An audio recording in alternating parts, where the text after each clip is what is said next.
This is the Telwin 223 Treo MIG. It can be fitted with 3 MIG torches, 2 normal standard MIG torches and 1 a spool on gun MIG torch. It's an synergic MIG welder with synergic programs for MIG braze, stainless steel, mild steel, aluminium and flux cord. Starting on the left hand side, we have the selected torches. So obviously within this one at the moment we're on T1. If we press the button again we will go to T2, and you'll notice whatever program was set is what will be selected. And then obviously if the spool on gun is fitted, we can move and program the gun.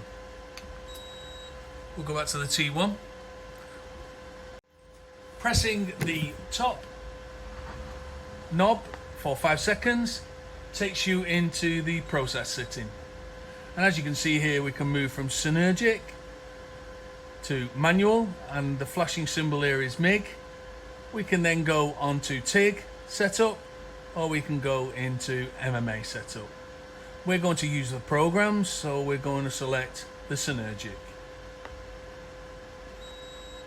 Press once quickly and she will set, as you can see, into the synergic mode. We now wish to set the material that we're going to weld and select the correct synergic program. So what we'll do here is we'll press this bottom button for 3 seconds and it will give you the program numbers. Then what you can do is scroll through the programs, and as you can see it keeps on changing until we find what we want, and we're looking for mild steel 0.8mm with argon mix gas. So we've got Fe, which is mild steel, 0.9mm, so we need the 0.8. Now the gas is wrong, we just need to keep going till we got argon CO2, 0.9, 0.8. That's the program we require for the number 1 torch. Press the button to select.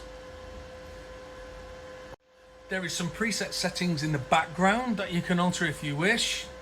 Normally we wouldn't recommend this, but if you press these 2 buttons together, hold them for 3 seconds, it will take you into the background settings. Here now we can press, and as you can see this is wire ramp up, so this is the ramp up speed. At the moment it's set to 0, so as soon as you press your trigger it will try and straight away give you the maximum wire speed you've asked for. The next setting is choke. One could obviously, choke is there whether it will give you a more coarse arc or a more smooth arc depending on the material you're welding with or your welding wire. Next setting is burn back control, and finally we have post flow gas.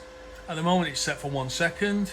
If you're doing pulse welding whereby you're pressing the trigger on and off all of the time, like doing on automobiles or something like that, you might even want this setting less than 1 second because it might not allow you to pulse quick enough.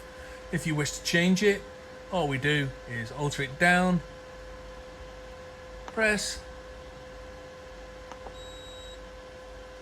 again and return back to the main screen.